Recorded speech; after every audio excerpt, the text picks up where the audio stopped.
días, buenas tardes desde España a toda la comunidad de Argentina y de Latinoamérica que puedan estar viendo este vídeo, esta charla, gentileza de Pablo y de la Asociación Argentina. Y yo, bueno, pues voy a hablar brevemente de lo que hay o los estudios, o bueno, básicamente el estudio, porque realmente ha sido un ensayo básicamente que se hizo hace unos años del masitinib en la esclerosis lateral amiotrófica.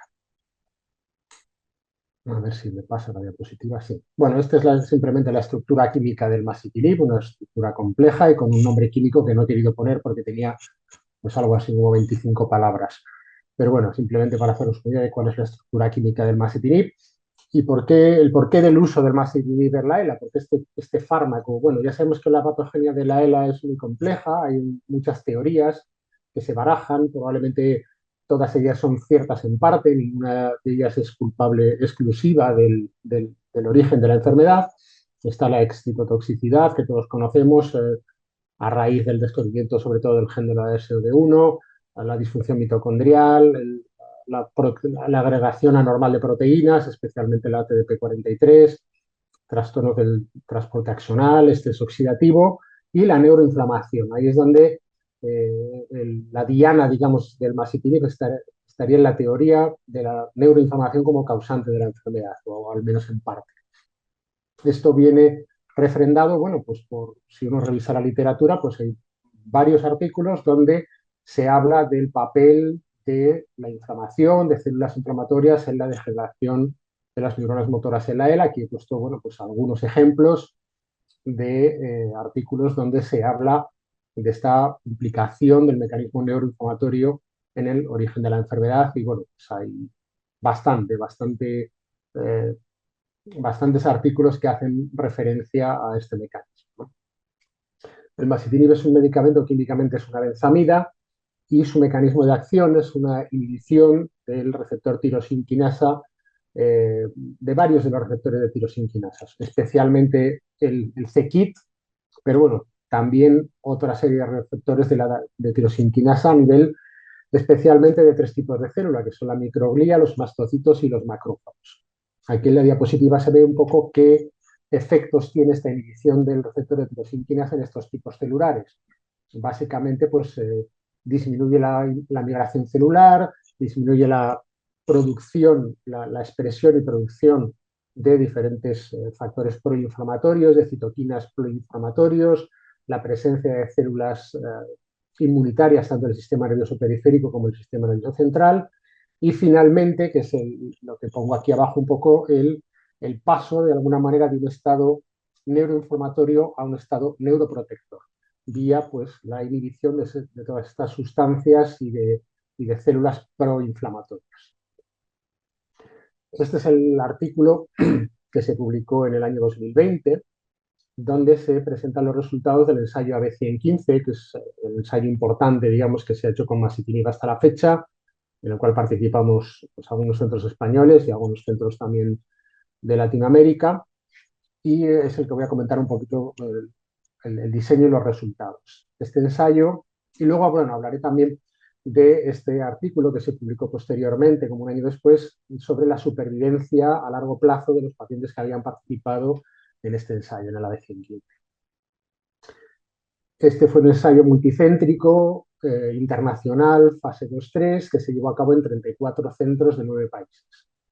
La duración del seguimiento eran 48 semanas y tuvo lugar entre el año 2013 y el año 2016. Era un ensayo randomizado, doble ciego, controlado con placebo, en el cual se incluyeron casi 400 pacientes, 394 pacientes, que se distribuyeron en tres brazos igualmente probables, que eran el placebo, el masitinib a una dosis de 3 miligramos por kilo día, o el masitinib en una dosis de 4,5 miligramos por kilo día.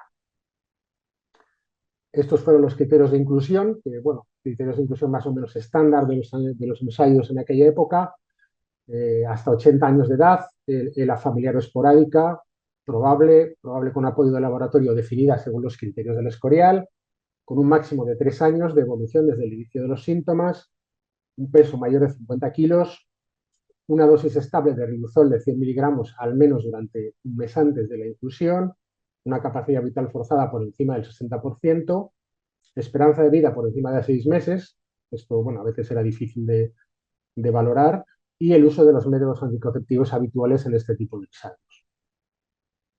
Respecto a los criterios de inclusión, bueno, pues también criterios de inclusión más o menos estándar de este tipo de ensayos, presencia de comorbilidad significativa a nivel de enfermedades hepáticas, pulmonares, renales, psiquiátricas, etcétera, de cualquier otra índole que a juicio del investigador pues supusieran un riesgo para la participación de los pacientes, la presencia de ventilación invasiva mediante traqueostomía o de nutrición enteral vía gastrostomía, el haber tenido una neoplasia maligna en los últimos 5 años, haber participado en un ensayo clínico en los 3 meses previos, embarazo o lactancia en el momento del screening, y bueno, pues una serie de criterios analíticos de que no hubiera alteraciones importantes a nivel de glóbulos blancos, hemoglobina, plaquetas, pruebas de función hepática, albúmina, urea, aclaramiento de creatinina y proteína.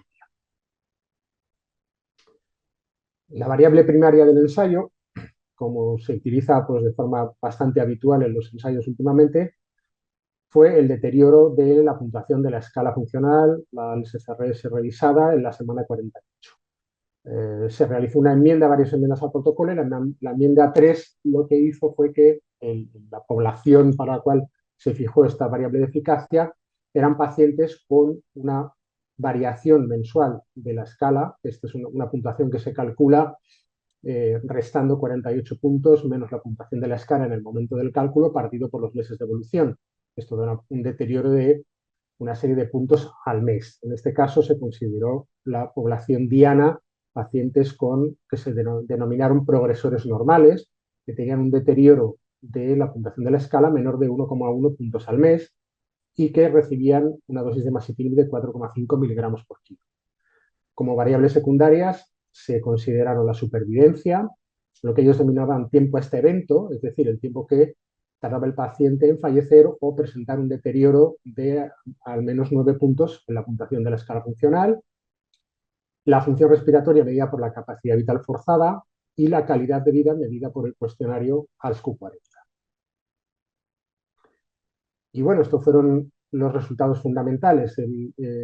Lo que se demostró es que los pacientes que habían tomado 4,5 miligramos por kilo de masitinib y tenían este deterioro de menos de 1,1 puntos de la escala por mes, tuvieron una media de diferencia en el deterioro de la escala de 3,4 puntos, de perder 9,2 a perder 12,6 en el grupo tratado versus el grupo placebo.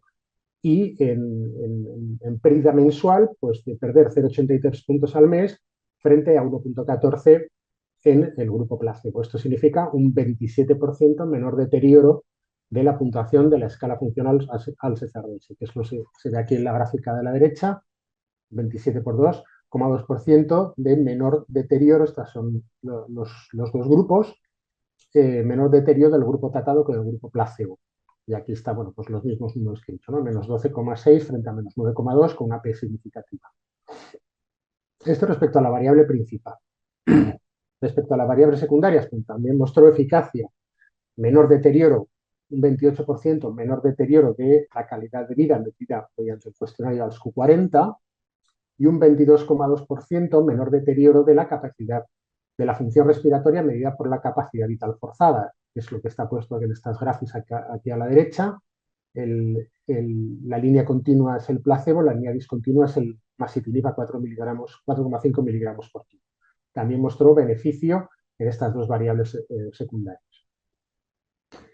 Y respecto al tiempo hasta evento, es decir, tiempo hasta la muerte o a la pérdida de 9 puntos al menos en la escala funcional, pues también hubo una reducción significativa del 25% de 20 meses en el grupo placebo versus, perdón, 20 meses en el grupo tratado versus 16 meses en el grupo placebo. Luego también demostró un retraso del tiempo hasta el evento definido por muerte o pérdida de 9 puntos de la escala funcional. ¿Cuáles fueron los efectos adversos? Pues la verdad es que el medicamento sí que tuvo efectos adversos. Ya veremos ahora que ninguno especialmente grave, pero sí que fue frecuente. Aquí pongo el porcentaje de eventos adversos de cualquier tipo. Entonces, pues casi el 80% de los pacientes en el grupo placebo tuvo efectos secundarios el 88,4% de los pacientes en el grupo de la dosis alta y el 84,7% de los pacientes en el grupo de la dosis baja, es decir, bueno, porcentajes bastante altos de evento adverso de cualquier grado. Este coeficiente es el porcentaje de frecuencia por encima del placebo que tuvieron los pacientes tratados. Entonces, en el grupo de la dosis alta, un 9,4% más de los pacientes tuvieron efectos secundarios, en el grupo de la dosis baja, un 5,8% más tuvieron efectos secundarios respecto a las pacientes del grupo placebo, que también tuvieron un porcentaje alto de efectos secundarios. Aquí vemos un poco los eventos secundarios graves. No hubo ninguna muerte relacionada directamente con el tratamiento. Los eventos adversos de grado 3-4, es decir, más importantes sin llegar a ser graves, sin llegar a ser SAES, pues fueron más frecuentes en el grupo tratado y más frecuentes en el grupo de la dosis alta. 12,9% más frecuentes en el grupo de la dosis alta, 5,6% en el grupo de la dosis baja, más frecuentes que en el placebo, que fueron de un 17%. Respecto a los eventos adversos graves, más frecuentes en el grupo tratado, más frecuentes en el grupo con la dosis alta, 13% más que en el grupo placebo y 4,9% más en el grupo de la dosis baja frente al 18% del grupo placebo. Y respecto a la tasa de abandono del tratamiento debido a eventos adversos, pues nuevamente más frecuente en el grupo tratado y dentro del grupo tratado, bueno, ahí las cifras son parecidas. Entre el grupo de la dosis baja y la dosis alta, más o menos un 7% más de abandonos que en el grupo placebo. Respecto al tipo de efectos secundarios, aquí viene una tabla más o menos resumen en el material suplementario del ensayo, pues hay una tabla mucho más larga donde están prácticamente todos los eventos adversos que presentaron los pacientes con sus porcentajes y demás. Aquí lo único a destacar un poco es que los dos únicos eventos adversos que hubo con una frecuencia mayor del 5% en el grupo tratado respecto al grupo placebo fueron estos dos, el RAS maculopapular y el edema periférico. RAS maculopapular sí que, bueno, pues nosotros vimos unos cuantos de los pacientes que tuvimos que, bueno, pues nos hicieron sospechar pues que eran pacientes que pertenecían al grupo tratado.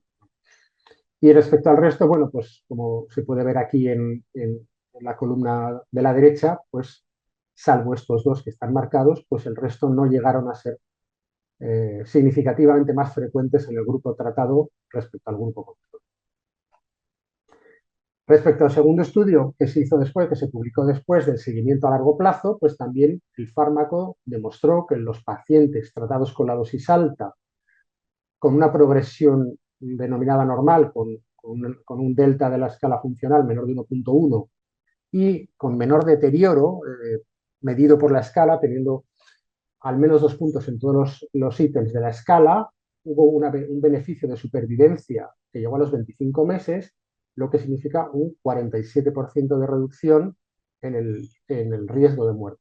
Está puesto gráficamente aquí, está la probabilidad de supervivencia y el tiempo desde la randomización. Esta es la línea del grupo placebo y la línea discontinua es el grupo tratado con masitinib a 4,5 miligramos por kilo. Bueno, se ve claramente la separación de las curvas, ¿no? ¿En qué punto está el masitinib ahora, después de esto? Bueno, después de este ensayo se intentó hacer otro ensayo, que fue el AB19001, en el cual, pues, llevado por estos resultados, se pretendía probar una dosis más alta de masitinib. La dosis baja pasaría a ser la dosis alta, perdón, del ensayo anterior pasaría a ser la dosis baja del nuevo ensayo, 4,5, se probaría una dosis de 6 miligramos y placebo. Los criterios de inclusión también se retocaron buscando un poco la mayor eficacia en la población que había mostrado mayor eficacia en el ensayo anterior. Eran pacientes pues, con poco tiempo de evolución y en buen estado funcional. Entonces, se requería tener una puntuación a la hora de incluir al paciente de al menos 26 puntos en la escala funcional, tener al menos en el punto 3, que es la disfagia, un 3 o un 4 de puntuación, es decir, no tener disfagia o tener una disfagia muy incipiente, y todo el resto de puntos de la escala tener al menos una puntuación de 2. Luego el ensayo requería un periodo de de run-in, que no sabía traducirlo bien, es un periodo de observación de 12 semanas durante el cual pues, al paciente no se le daba medicación para ver un poco el ritmo de progresión que llevaba y se requería que en ese periodo pues, perdiera una puntuación determinada de la escala. El ensayo comenzó y al poquito de comenzar pues, se detuvo el reclutamiento en junio del 2021. Se detuvo el reclutamiento porque en una serie de estudios retrospectivos que se hicieron en estudios tanto neurológicos como no neurológicos, se vio que había un riesgo de que el medicamento pudiera producir problemas de cardiopatía isquémica. Esto produjo una detención larga del reclutamiento mientras se revisaban todos esos datos. Luego el reclutamiento pues, volvió a arrancar después de un parón largo y bueno, la verdad es que este parón yo creo que fue bastante problemático a la hora del reclutamiento. Luego se modificó el protocolo, incluyendo más valoraciones cardiológicas, pero realmente ya desde el principio a nosotros, al menos a nuestro centro, nos costó encontrar pacientes que cumplieran los criterios, porque, bueno, requería pacientes en un estado funcional muy bueno, prácticamente recién diagnosticados, el, el requerir que todas las puntuaciones de la escala funcional estuvieran al menos por encima de 2, pues fue problemático porque, bueno, pacientes que están bastante bien, pero que para subir escaleras necesitan agarrarse a la barandilla, ya puntúan un 1 en ese ítem de la escala y ya pues serían inelegibles, ¿no? Y así, bueno, pues con otra serie de, pero vamos, realmente el punto de subir escaleras era el más problemático porque hay pacientes que están bastante bien y que cumplían todo el resto de criterios, pero por esta debilidad en las piernas que les obligaba a agarrarse a la barandilla al subir escaleras, pues ya no cumplían este criterio, ¿no? Y luego, también este periodo de observación de las 12 semanas, pues en general los pacientes tampoco les gustaba mucho porque no se les garantizaba que al final de este periodo de 12 semanas fueran a ser incluidos en el tratamiento. También coincidió con que en aquella época, al menos en nuestro centro, pues teníamos otro ensayo en fase de reclutamiento. Entonces, lógicamente, nosotros pues ofrecíamos a los pacientes todos los ensayos que teníamos para que ellos decidieran si cumplían los criterios de los dos en cuál querían participar. Y bueno, pues la mayor parte de los pacientes pues elegían participar en otros ensayos que no tuvieran este condicionamiento de tener que pasar por un periodo de observación de 12 semanas sin tomar el fármaco y que luego tampoco se les garantizara que iba a ser incluido. Y bueno, pues la verdad es que el ensayo pues ha ido pues, de mala manera, yo creo que se ha detenido finalmente y yo creo que no va a llegar a buen puerto. Y la última noticia es que, bueno, pues parece ser que la compañía sigue queriendo sacar adelante un nuevo ensayo, quieren modificar el protocolo, quieren eliminar pues, lo que eran puntos más conflictivos de los criterios de inclusión para que fuera más fácil incluir a los pacientes. Y bueno, es posible que un nuevo ensayo pues, arranque a lo largo del año 2024, pero tampoco tenemos la seguridad porque de momento pues, andamos con contactos preliminares con la compañía y no tenemos pues ninguna seguridad de si el ensayo va a arrancar y cuándo va a arrancar. También me da la sensación que la compañía está pasando por algún tipo de proceso de reajuste de personal y demás, porque pues nos han llegado algunos correos de algunas personas que de repente pues, han comunicado que se iban de la compañía, nos ha escrito otra persona por parte de la compañía, que después de unos meses pues también ha anunciado que se marchaba de la compañía y nos ha escrito una tercera persona.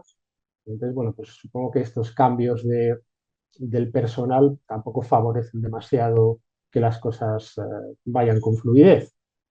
Y bueno, lo último que he podido ver es esta nota de prensa del 26 de enero de este año, bien reciente, donde dice que, bueno, esto es una nota de la compañía que dice que, bueno, que ha sido autorizado por la Agencia Europea del Medicamento para hacer una nueva alegación a su solicitud de comercialización del medicamento, que fue denegada en su momento, pero que les han permitido, bueno, pues hacer otra nueva alegación y que se espera que la Agencia Europea del Medicamento se pronuncie durante este trimestre, es decir, antes del verano, se pronuncie de alguna manera sobre estas alegaciones que quiere hacer la compañía al respecto de la posible comercialización del masitinib. Y bueno, pues hasta aquí un poco mi exposición de lo que hay del masitinib hasta ahora. Estos son los componentes de nuestra unidad de Madrid. Y muchas gracias y estoy abierto a lo que queramos dialogar ahora, Pablo. Perfecto, doctor Macías. Excelente. Muchas gracias por esa presentación. Muy interesante. Es un ensayo que ha tenido lugar en muchos lugares del mundo y entre ellos Argentina. Aquí en el Hospital Ramos Mejía de la Ciudad de Buenos Aires, con la dirección local del doctor Gabriel Rodríguez, hemos tenido parte de este ensayo acá en nuestro país. Bueno, venimos hablando con el doctor Macías Cadavid sobre el ensayo con masitinib a nivel internacional. Él nos está contando cómo ha sido la experiencia en Europa y estamos ahora con Gabriel Rodríguez del Hospital Ramos Mejía de Buenos Aires, en Argentina, que nos va a contar sobre cómo fue la experiencia con el masitinib, con el ensayo que se desarrolló en nuestro país, Argentina. Hola Gabriel, ¿cómo estás? Muchas gracias por tu tiempo. Y contanos un poco a nivel general, de qué año se desarrolló el ensayo en Argentina, cuántos participantes hubo, en fin, todos aquellos detalles que nos puedas compartir. Hola Pablo, gracias por la invitación a charlar de este tema tan interesante. Eh, eh, sí, hacía rato que no teníamos un estudio allá por el 2013, 2014 cuando empezó, que nos convocó el laboratorio Ave Science a participar de un estudio con masitinib. Eh, Muy interesante la molécula desde el punto de vista de cómo funciona el medicamento, era pensarlo desde otro punto de vista y la verdad que como muchos medicamentos que se habían probado en los últimos años no habían funcionado, pensar desde otra perspectiva cómo se va produciendo la enfermedad de la motoneurona y pensar que podemos frenarla a través de los mastocitos, me pareció siempre muy interesante. Todas las moléculas son interesantes, sobre todo en esta enfermedad donde la evolución es tan complicada, siempre algo que sea innovador es bienvenido. Así que, bueno, nos convocaron a varios centros en Argentina. Uno de los centros fue el Hospital Raúl Mejía, pero hubo 2 o 3 centros más, no eran más de 4 o 5. Y lo que tenemos positivo en Argentina es que no hay muchos ensayos clínicos, en ELA en particular, como sí hay en Estados Unidos y en Europa. Y si vos en un hospital tenés 2 o 3 ensayos clínicos, una persona, un paciente con ELA puede participar en cualquiera de los tres. Entonces, en nuestro país, al haber uno solo, no hay competencia. Si un paciente puede participar, hay uno solo para que participe, y eso hizo que, además de la avidez de los pacientes por participar de un ensayo clínico, una medicación que promete, aunque sea desde el punto de vista teórico, ayudar a los pacientes, todos son buenos candidatos para participar. Es cierto que, en general, todos los ensayos clínicos y el masitinib cuando empezó, nos pide pacientes que recién empiezan con la enfermedad, no que estén en una etapa avanzada. Entonces, no todos los pacientes podían participar. Pero nos dieron bastante tiempo, esto es casi un año y pico, un año y medio que estuvimos reclutando pacientes, y eso nos dio la oportunidad de incluir en el hospital cerca de 33 o 34 pacientes pudieron empezar el estudio. Junto con todos los centros de Argentina, estuvimos alrededor de 100 pacientes, que, teniendo en cuenta que hubo alrededor de 400 pacientes en el mundo, y esto es un ensayo que está publicado, casi un cuarto de los pacientes del mundo fueron de nuestro país, y eso fue súper importante. De hecho, hace un rato charlábamos con vos de que los investigadores del mundo estaban muy conformes con nuestros datos, con la participación de Argentina, por la cantidad de pacientes y además de la cantidad de pacientes, que los datos sean buenos y fidedignos, ¿no? De hecho, tuvimos varias inspecciones, Y esas inspecciones nos dieron que todo lo que veníamos haciendo era bueno y de calidad, y eso nos representa no solamente a los pacientes, sino al país y a la medicina en nuestro país como reconocida y que está ávida de tener estos estudios, ¿no? Te cuento algo, digamos. Ahora hay un estudio nuevo que está, un estudio que se está haciendo ahora en Argentina, de los cuales de Latinoamérica, el único país donde los está haciendo es en Argentina. No se hace en Brasil, no se hace en México, no se hace en Uruguay, se hace en Argentina, un poco por varias cosas, y es esto que te contaba antes, el reconocimiento hacia la medicina de nuestro país, y por otro lado, porque ya tenemos un poco de tradición. Por ejemplo, me contaba una médica de Ecuador que dice, nadie lo sabe hacer, doctor, en Ecuador, nadie sabe hacer esto, y nadie le interesa demasiado. Entonces, por eso nadie lo lleva adelante.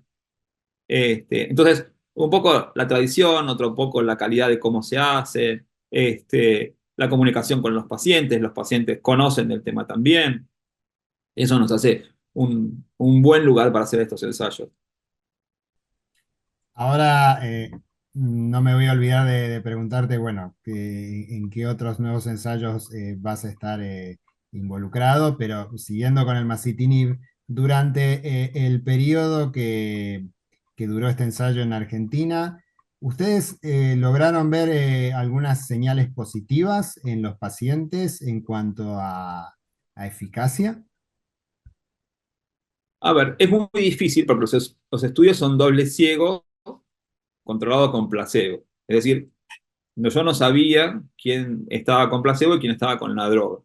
Sí tuvimos algunos efectos negativos del medicamento, es decir, eh, efectos adversos, eh, como un rash cutáneo, algún paciente que tuvo hematuria, que hizo pis con sangre, cosas que nos llevaron a intolerancia digestiva, que algún paciente dice, mira, yo no lo quiero tomar más porque la verdad que me hace mal a la panza. Este, a ver, eficacia. El medicamento venía en dos posibilidades de dosis. Una dosis más baja y una dosis más alta. Casi la mitad de los pacientes, más de la mitad de los pacientes tenían la dosis más baja y un pequeño porcentaje tenía la dosis más alta. Eh, los que tenían las dosis más altas tenían más eh, eventos negativos.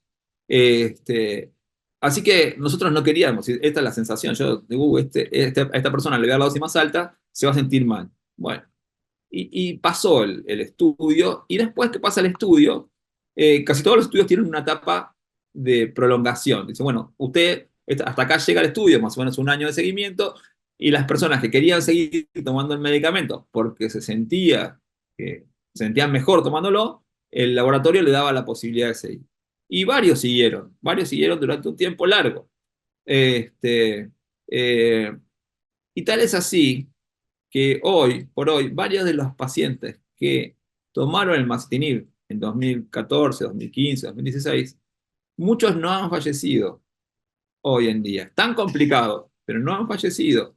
De vez en cuando la gente de AB Science me pide datos. Dice, a ver cómo están estos pacientes que habían tomado el masitinib. Entonces hoy, haciendo la recapitulación, yo no tengo la posibilidad, obviamente eso lo hace el laboratorio central, de hacer como una revisión general, pero hoy por hoy te diría que creo que sí fue positivo el haber recibido el masitinib. Dos pacientes lo recibieron hasta un momento donde hubo una comunicación de que había cardiopatías isquémicas, problemas coronarios con los pacientes que estaban recibiendo masitinib, y ahí yo decidí esos dos pacientes que habían quedado de varios años tomando masitinib, como ya la- habían recibido varios tiempos, la información no era del todo contundente, dije, bueno, mejor cortémoslo acá, no vaya a ser de que los compliquemos en vez de ayudar a los pacientes. Los compliquemos con un infarto cardiológico. Así que ahí esos dos pacientes que habían quedado de esos 30 y pico, dejaron de tomarlo. Pero mi sensación es que ha sido positivo. Y después salió la publicación que está disponible en internet y en revistas médicas científicas, en la cual dicen, bueno, los pacientes que recibieron la dosis más alta estuvieron, digamos, enlentecieron el avance de la enfermedad en comparación con los pacientes que recibieron una dosis más baja. Así que esta sensación, a la larga, no en el momento de tomarlo, pero a la larga, parece tener resultados positivos. Es cierto que hubo algunos problemas con el diseño del estudio. El diseño, quedaron algunas cosas no del todo claras, sobre todo para las agencias reguladoras de medicamentos como la FDA y la EMA.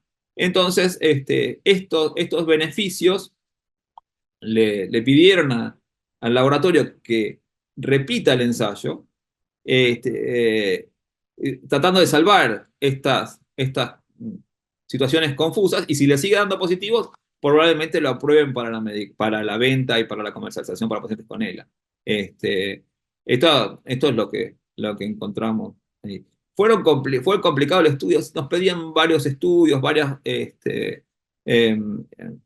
maneras de revisar la evolución, la espirometría, el electrocardiograma, eso asociado a los problemas dérmicos, podían bajar los glóbulos blancos, entonces podían ser más susceptibles a infecciones. Algunas cosas, el medicamento tiene sus efectos adversos y no son menores. Esta es la sensación que nosotros tuvimos cuando lo estuvimos ofreciendo a los pacientes, ¿no?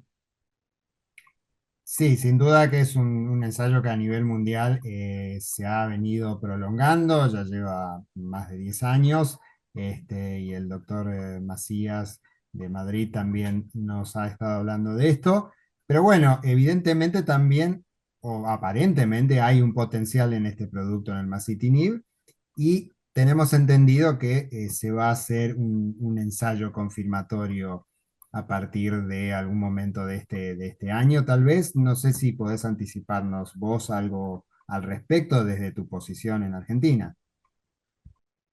Sí, a ver, el laboratorio obviamente está muy interesado en que confirmar esos datos. Los pacientes están muy interesados en que estos datos se confirmen, obviamente.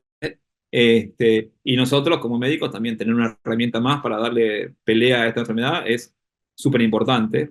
Eh, entonces, a ver, hay interés por varias partes. La FDA y la EMA también están interesados en ver si esto es útil o no. Tales así que estuvieron, hasta donde yo conozco, asesoraron al laboratorio para que no haya confusiones en el próximo ensayo que se haga. Pero sí, estamos avanzando hace tiempo con un ensayo, con un nuevo ensayo, pero quieren que sea lo más prolijo y determinante posible. Si da positivo, este es el ensayo definitivo, no vamos a hacer un tercero. Y si da negativo, da negativo. Pero hagámoslo lo mejor posible, sin que haya críticas al estudio. Estamos avanzando en este año para, ojalá que para fin de año, mi idea es que ojalá se pueda hacer. Depende mucho del laboratorio, del impulso que dé el laboratorio a los papeles necesarios, los insumos necesarios, que entren a nuestro país.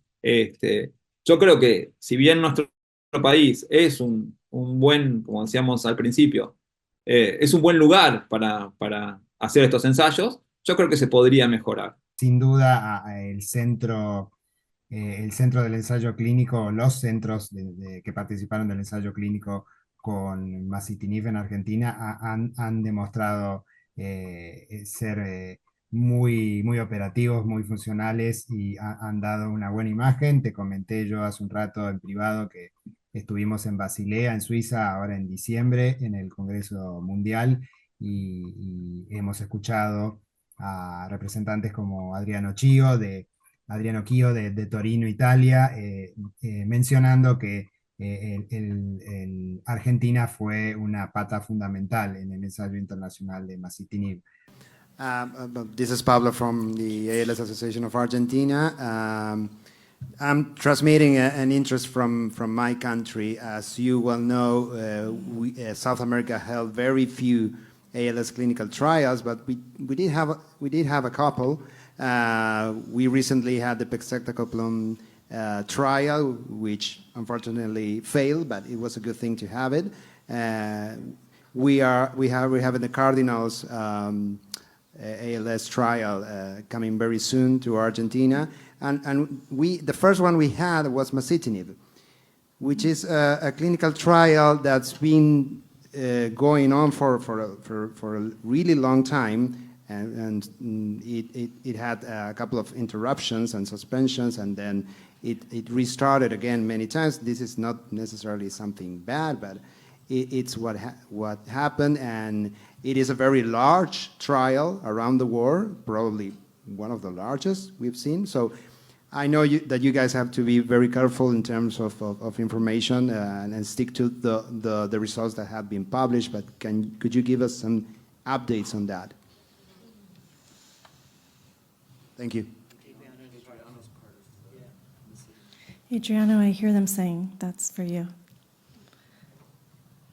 Yeah, I think that now some studies are coming to South America, and in particular to Argentina. I don't know if in Brazil there are studies. For the trial that was mentioned, Argentina was very important in masitinib in the phase 2 trial. Now a phase 3 trial is ongoing. It's not going very rapidly because of several problems. But anyway, I think that it's very important to engage countries outside Europe and US and North America really in clinical trials. And as far as I know, the trial in Argentina was conducted very well, and they had a huge number of patients. The only problem was in the phase 2 trial that some patients lived very far away because Argentina is very big, and so there were some dropouts. And this is the reason why we need to have more centers active in big countries so big as Argentina is. Y hablando de Argentina y su participación en el concierto mundial de ensayos clínicos con ELA, hace un rato algo adelantaste de que, bueno, también tal vez estés participando de otros ensayos con otros productos, ¿puede ser? Sí, ahora se está llevando a cabo uno bueno, terminó el año pasado uno con pegcetacoplan. Esto terminó a mediados del 2023, con los resultados que no fueron positivos, pero también nuestro país aportó varios pacientes, alrededor de unos 25, 30 pacientes. Y ahora estamos llevando adelante un estudio del laboratorio PTC. Este estudio ahora está cerrado para cerró en febrero la inclusión de nuevos pacientes, pero también, por lo que yo estuve averiguando con la gente que está monitoreando el estudio, tendremos en Argentina alrededor de 20 y pico de pacientes, seguramente. No sé, de 20 y pico no llegamos a 30, pero también siempre se considera alrededor de 300 pacientes que el 10% sean de nuestro país, y además hay una cosa a tener en cuenta, que nos dan poco tiempo. Nos dan poco tiempo. El ensayo es competitivo. Cuando llega a nuestro país, en general ya se abrió en Europa y en Estados Unidos, entonces ellos empiezan a reclutar. Claro, cuando llegan al número que quieren, el estudio se cierra.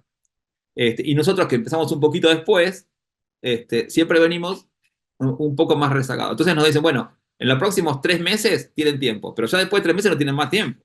Y en esos 3 meses, como hay tanta necesidad, avidez, logramos juntar 30 pacientes, cosa que a veces en 3, 4, 5 meses, cosa que a veces en Estados Unidos en el último año incluimos 20 pacientes. Así que y la gente de AB Science con el masitinib tiene ganas de empezar, está empezando los trámites para empezar este año. Después hay un laboratorio que se llama Bristol Myers, que también está interesado en desarrollar un nuevo estudio.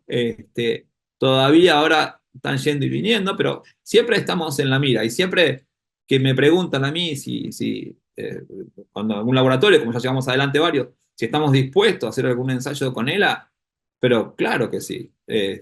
A diferencia, los ensayos con ELA, a diferencia de otras enfermedades, los pacientes quieren participar sí o sí. Si hubiera un ensayo con diabetes, ya, bueno, hay un montón de enfermos con diabetes, hay un montón de medicaciones para la diabetes. Entonces dicen, yo ya estoy con mi medicamento, me siento bien. Para el ACV, bueno, ya hay varios medicamentos para el ACV.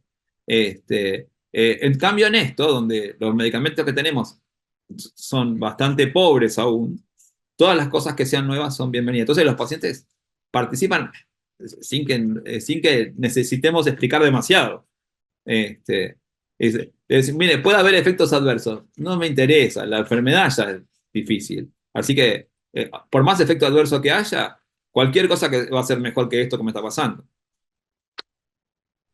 Usted ya lo ha contado durante su presentación, pero digamos a manera de repaso, si nos puede recordar en qué año comenzó el ensayo internacional de masitinib y cuándo fue la última detención que tuvo.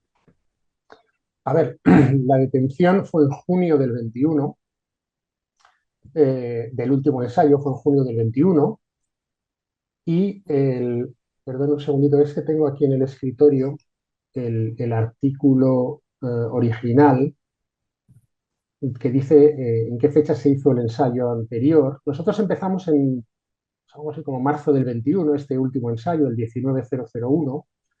El ensayo inicial tuvo lugar, empezó en abril del 13 y acabó en diciembre del 16, ¿vale? El ensayo inicial, el AB115. Y el 19001, nosotros al menos empezamos a primeros del año 21, febrero, esto lo he mirado esta mañana, la historia del primer paciente que incluimos, fue en febrero del 21. Nosotros incluimos 3 o 4 pacientes, tuvimos un fallo de screening, pacientes que no cumplieron los criterios de inclusión. Para cuando se detuvo el reclutamiento, nosotros teníamos incluidos a 2 pacientes y ahí se detuvo el reclutamiento en junio del 21. Y bueno, pues ya le digo que ese de stop de reclutamiento yo creo que le hizo mucho daño al ensayo. Entiendo que es un stop pues que era necesario, ¿no? Porque en estos ensayos lo que prima es la seguridad siempre y que los fármacos pues no perjudiquen, que mejoren o no, o sean más o menos eficaces contra la enfermedad, pero por supuesto que no perjudiquen. Y bueno, pues fue necesario revisar todo eso, implementar el protocolo con más seguridad cardiológica, pero yo creo que le vino mal un poco ese parón, ¿no? Y luego para cuando el ensayo volvió a arrancar, que debió ser finales del 21 o primeros del 22, probablemente, no lo recuerdo con exactitud, al menos en nuestro centro, pues coincidió con el reclutamiento de al menos un ensayo más, que era el ensayo del edarabone oral, el ADORE, que ha salido además, por desgracia, recientemente resultado negativo también. Eh, Coincidió con el reclutamiento del ADORE y entonces, bueno, pues los criterios del ADORE eran algo más laxos, no tenía ese periodo de observación del run-in de 12 semanas y cuando pacientes que eran candidatos a ambos ensayos les era ofrecido el participar en uno u otro, pues todos ellos decidieron participar en el ADORE. Y entonces, bueno, pues eso fue realmente problemático, digamos, ¿no? Porque no conseguíamos meter pacientes en este ensayo. Y bueno, pues yo no sé si oficialmente está detenido o suspendido, pero sé pues que iba con muchos problemas de reclutamiento. Todos los centros un poco que fuimos consultados, pues decíamos que tal vez pues era razonable modificar el protocolo, hacerlo un poquito menos restrictivo, lo cual lo haría más competitivo a la hora de otros ensayos que tuvieran unos criterios más laxos. Sí, a nosotros siempre nos llamó la atención el tiempo que ya llevaba en curso el ensayo o los ensayos con esta misma droga, masitinib, como dijo usted, desde el año 2013. Mm. eh, la verdad que parece ser uno de los ensayos más largos. Si tomáramos a todos los ensayos que hubo como uno solo, ¿no? Me refiero Sí, a el estudio de sí, esta sí, droga. sí, sí, Ha fue muy, llevado fue muy largo, ya sí. más de 10 años Y llamaba la atención porque, por un lado, escuchábamos de las diferentes dificultades que surgían, pero por el otro también, según lo que se leía en muchos de los papers, de los artículos, eh, se notaba que había una cierta señal de un posible beneficio, ¿no? Para Sí, los pacientes sí, con ELA se veían algunos datos bastante sólidos, de hecho, sí, pero de sí. nuevo, pero cada tanto nos enterábamos de estas dificultades que surgían. Ha sido sin duda un ensayo complicado, ¿no? ¿No diría? Sí, sí, sí, sí. Bueno, ha sido complicado, sobre todo este segundo, digamos, ¿no? El 19001. El 115, bueno, pues no fue tan complicado. Sí que tuvo un reclutamiento muy prolongado en el tiempo, que eso, bueno, pues es un poco. Nosotros siempre intentamos que el reclutamiento de los pacientes, pues no nos lleve muchos meses, pero ahí, pues sí que teníamos pacientes que a lo mejor estaban, pues por la semana, cerca de la semana 48, coincidiendo con pacientes que estaban en screening prácticamente, ¿no? O sea, el reclutamiento fue un goteo constante durante muchísimo tiempo y bueno, pero bueno, al final sí que incluimos muchos pacientes. Bueno, la tolerabilidad no fue demasiado mala, tuvimos algún rash, algún efecto hematológico leve, pero la verdad es que el medicamento no nos resultó demasiado problemático de manejar, no hubo, creo recordar, prácticamente ningún abandono por evento adverso grave o sospechosamente relacionado con el fármaco. Y bueno, pues sí lo fuimos llevando aceptablemente bien. Y luego los pacientes que quedaron en la fase abierta, pues sí que ha habido pacientes que han tenido supervivencias, bueno, largas, ¿no? Recuerdo alguno concreto, pacientes pues, que estaban con una fase de enfermedad relativamente avanzada, pues ya con su ventilación, con mucha afectación vulvar, con gastrostomías y demás, y que, bueno, pues aguantaron bastante tiempo, ¿no? O tal vez más tiempo del que a priori uno esperaría, ¿no? Una supervivencia mayor de la que a priori uno pudiera esperar. Entonces, bueno, sí que es un medicamento que tal vez pues, ha apuntado unos resultados que merece la pena intentar confirmar. Merece la pena de alguna manera intentar confirmar, ¿no? No dejarlo en la cuneta por otra serie de problemas con el diseño de los ensayos y con el timing y bueno, esta serie de cosas, ¿no? Pero por lo menos intentar confirmar, que luego resulte que no, como por desgracia pues nos ha pasado tantísimas veces en la historia de esta enfermedad, con el Adore, con el AMX muy recientemente, el Relibrio, Albrioza, etcétera. Bueno, pues como sabemos todos, la historia de esta enfermedad está llena de fármacos que han dado resultados prometedores en ensayos de fase 2 o ensayos más preliminares y que luego al hacer ensayos de fase 3 ya con muestras grandes, tiempo grande, pues han fallado por desgracia, ¿no? Y la verdad es que pues desde el Riluzol prácticamente pues nos hemos ido dando contra la pared sucesivamente. Sí, es cierto esto que menciona usted, es así de lamentable, pero bueno, hay que aceptarlo.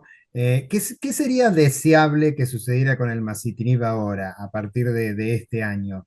Tal vez puede ser que tuviera alguna clase de autorización comercial condicional mientras se hace el ensayo confirmatorio con el nuevo diseño. Bueno, es que eso, siguiendo un poco el ejemplo del relibrio y demás, es arriesgado, ¿no?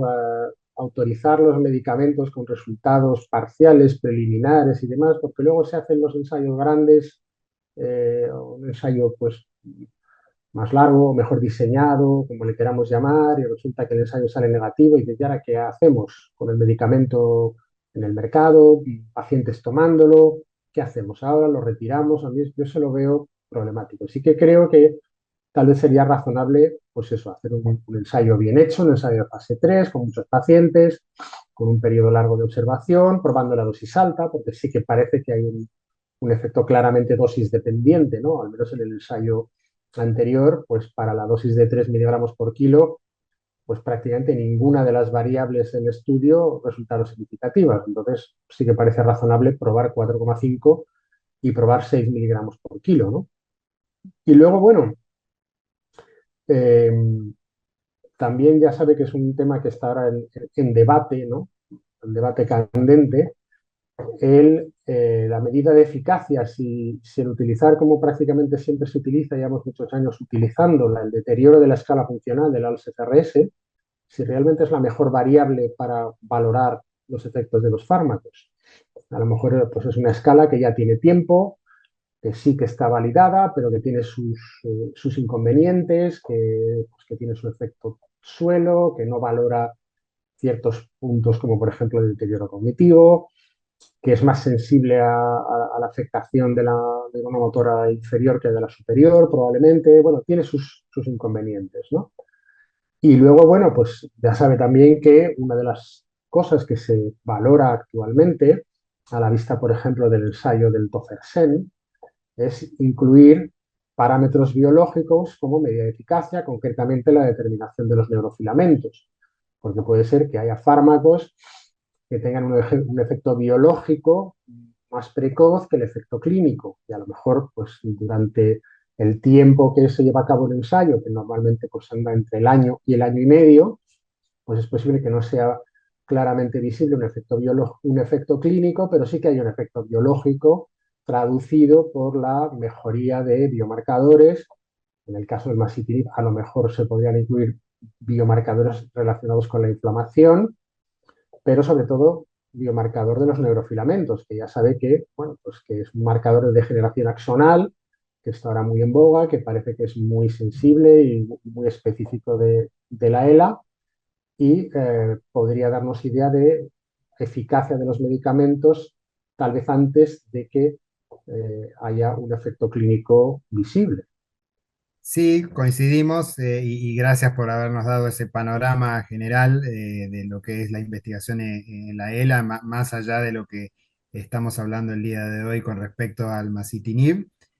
Parece que estamos en un momento clave, ¿no? En el cual tenemos muchísimos ensayos clínicos, lo cual es algo muy positivo, muy diferente a lo que sucedía hace algunos años.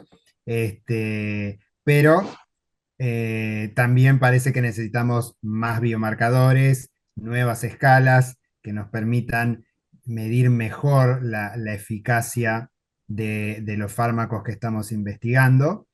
Y además, también medir bien los tiempos, ¿no? Porque hasta hace no mucho tiempo parecía que la tendencia era tratar de hacer los ensayos lo más rápido posible y en el menor tiempo posible, pero eso puede resultar a veces contraproducente, ¿verdad? Tratar de apurar demasiado un ensayo y no darle el tiempo a la droga de que muestre sus signos y sus señales, ¿verdad?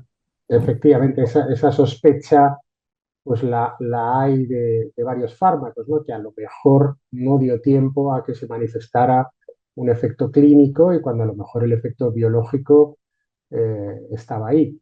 Esto a mí yo, en una reunión del ENCALS, del Grupo Europeo, hace 2 o 3 años, uno de los colaboradores de Leonard van den Berg, que bueno, me conocerán de sobra, ¿no? Hizo una presentación y ponía una frase que a mí se me quedó muy, muy grabada, ¿no? Que decía, cuando un ensayo sale negativo, decir, eh, la droga falló el ensayo o el ensayo falló a la droga. Como diciendo, a lo mejor el problema es que el ensayo no estaba bien diseñado para esta droga, ¿no? Y no es que la droga no sea eficaz, sino que realmente el ensayo no estaba todo lo bien diseñado para demostrar el efecto de esta droga, por la dosis o por la duración o por la elección de las medidas de eficacia, ¿no? La verdad es que es una cosa que hace pensar, ¿no? Es decir, quién sabe si alguno de los fármacos que quedaron en la cuneta en estos últimos años, pues con otro tipo de diseño, de ensayo, de duración, de dosis, pues hubieran dado un resultado diferente, ¿no? Entonces, bueno, esto del diseño de los ensayos, pues como todo, pues está en constante evolución, ¿no? Y a lo mejor, pues antes, pues estos criterios de inclusión y exclusión, pues con que uno no cumpliera con uno de los criterios de inclusión, estaba fuera del ensayo, o que con cumpliera uno solo de los de exclusión, estaba fuera. Ahora ya sabe que en los últimos ensayos se está utilizando la calculadora de riesgo de Tricals, que es una medida compuesta que utiliza, bueno, pues varias variables, el tiempo de evolución de la enfermedad, la puntuación de la escala, la presencia o no de afectación de demencia frontotemporal, el criterio del Escorial, y con todo eso, bueno, pues sale una medida compuesta que hace, digamos, probablemente más justo, ¿no?, la inclusión de pacientes que por una serie de criterios que con que uno no cumpla uno, pues ya quedaría fuera del ensayo. Entonces, a mí eso, pues me parece, por ejemplo, la utilización de esta escala de riesgo de Tricals, pues me parece un avance importante en el diseño de los ensayos. Definitivamente, y bueno, y esperemos que después este par de tropiezos que hemos tenido últimamente, bueno, el más reciente con AMX, Sí, podamos llegar a tener éxito con otros de los tantísimos fármacos que están en investigación alrededor del mundo.